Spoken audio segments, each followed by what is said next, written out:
Hi and welcome to my video. Please do subscribe if you aren't already. And what I'm particularly interested in talking to you about today is this idea of collage in your sketchbooks. I don't know if you've seen my social media like Instagram or Facebook, but a while ago I started talking about, actually, whilst I was out for my walks and looking around, that I would, each day I would actually take photos and then maybe select one or two of them and try and keep it contained, really, rather than these masses of photos that you never look at. And the reason I was interested was firstly because I was very keen on this record of noticing what I notice. And of course, that's very important to keep, and you can do that through having photographs on your phone if you have a smartphone, and then keep them in albums, which I have started doing a little bit more in more of a structured way, shall we say, rather than just having them there and never really looking at them again, or just having them all over the place and not kind of putting them into folders. So that was one thing. But the other thing I think that was always in the back of my mind was this idea of I've always had photographs, but obviously I take my inspiration from being out in the landscape and experiencing it firsthand. And so when I've come to the studio, I haven't necessarily really used photographs. But one thing which has always struck me is that as long as they are only a part of what I do, and I'm not just using photographs, which of course I would never do, it's not really my thing. I think there could be some uses to them that I'm maybe not making the most of. So what I started to think about was this idea of having them and maybe cropping them to square, depending on what format I was going to ultimately be doing my work in. And sometimes that's landscape format or panoramic format. Sometimes it's square. Quite often it can be square.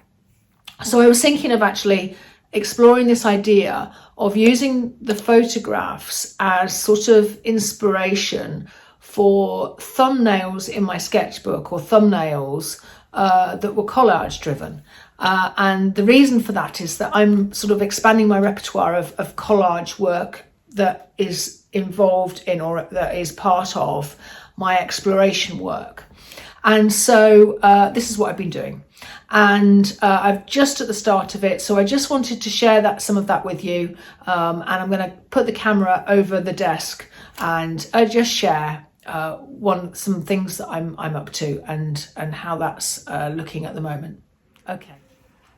I'm hopeful that you can see this double page spread. So I have been just experimenting, really.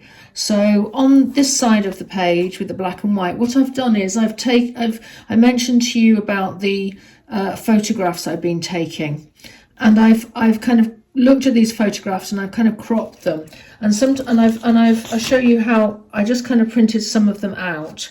The ones here, actually, I didn't print out, I was just using it from screen, and I literally really simplified and made these compositions which are just, as you can see, line and shading, really. And the way I'm thinking about this is very much like I do an awful lot, as you'll have heard me talk before if you've been following me for a while, about these thumbnails that I always do with paint and pencil and mixed media. And so this is really a kind of an adaptation of that, but thumbnails using collage. And so I've done these little drawings to simplify so that I can then do the collages. And all I've used is a graphite pencil, and I'll show you in a minute with another example, and just done it really quite loosely just to get the big shapes, and then shaded where I think are the kind of key darks, I suppose, in a way, although I wasn't being strict with myself over that. I just kind of shaded it to kind of create a composition, really. And so on the other side, what I've done here, and I've just been using a Pritt stick, and I'll show you in a minute the papers and things. I've just literally recreated these using collage. And it's quite interesting because you end up spending quite a lot of time deciding which collage pieces that you want to use, and what goes with what, and how to create, a feel of openness and nothing too busy and balance and all of those things.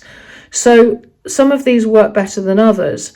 But by the fact of actually putting together with collage, and I don't often use collage in exactly this way, it just makes you think about it in a different way. And I just wonder if that might be quite useful as an add-on way of exploring the subject matter.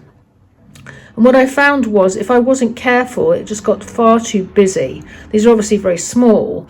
So these, I realised that I couldn't actually do the collages as small as I'd drawn them, which is hence why I've got 6 on there and 4 on there.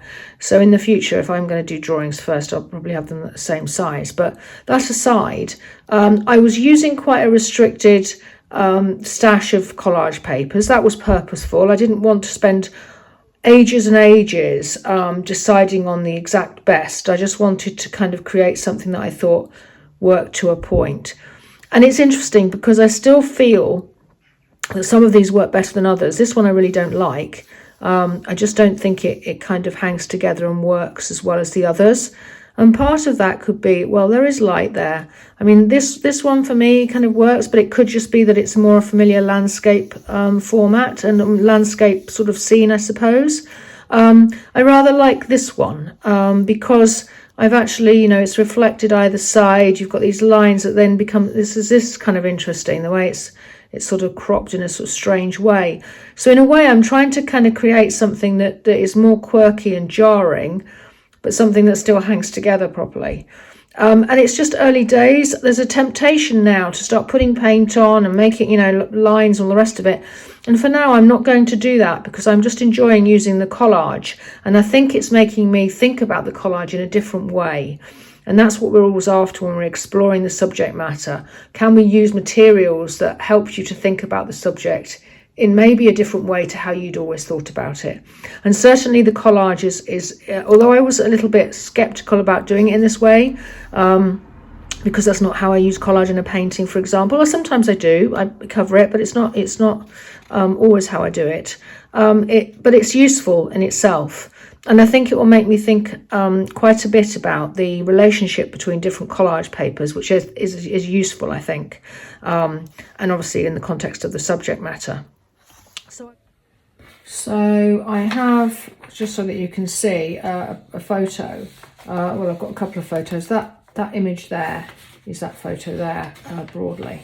And I'm going to just use that as reference. You don't really need to have it. I mean, I can put it on that side actually so you can see it, I guess. I'm just going to use that as reference so that I can create a really simplified version of that.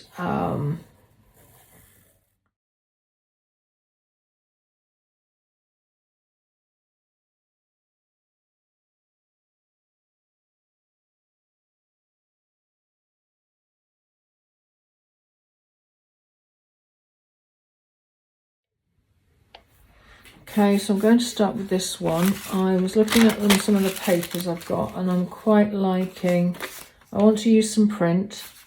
I'm not sure about some of these other darker colours. Wanted to use some blue, but not in the way that it is there. Get rid of that photo. So I'm going to start with the big shape. Just makes it easier. And I'm going to cut it. And I've already made a shape. Make it a bit thicker. So, oops. I want it to be somewhat similar to how it is there.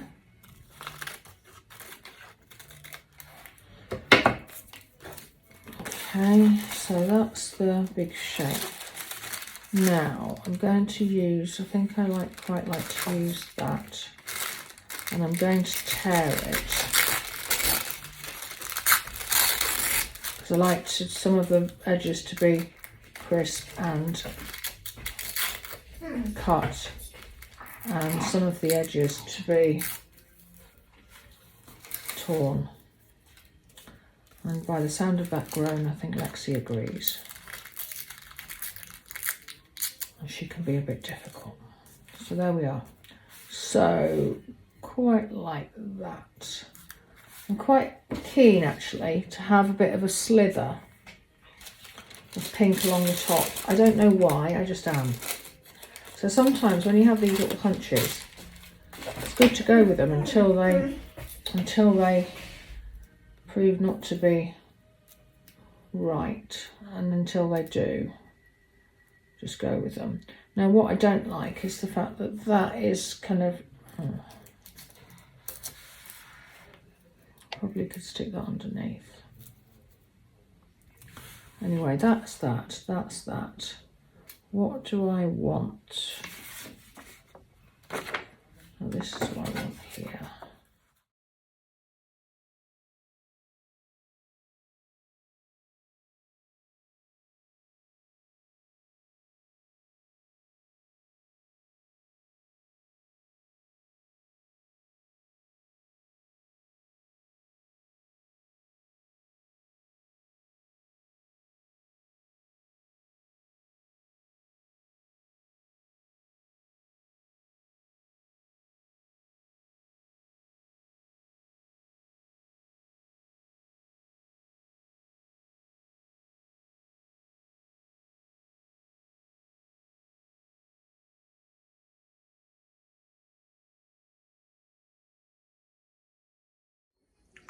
Okay, so here's that same page with the two compositions created with collage as shown on the right hand side of the page.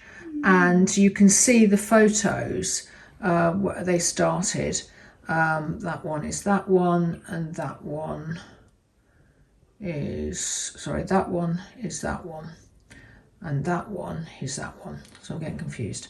And it's interesting, isn't it, how you can, how the collage really helps with the abstraction and simplifying. So I think it's quite a useful approach. Now what I'm going to do with these, whether I'm going to work over them, remains to be seen with Paint and Mixed Media and creating these sort of simplified pieces at the end. But I'm kind of liking where they are at the moment because it is quite interesting to see. And what I might do is create multiple ones of the same one using different collage papers and see how that affects it, because that is quite an interesting approach, another different approach with collage. And so I'll leave it there, but thanks very much for watching. Please do like and subscribe, and as ever your comments are welcome, and thanks a lot. Bye bye.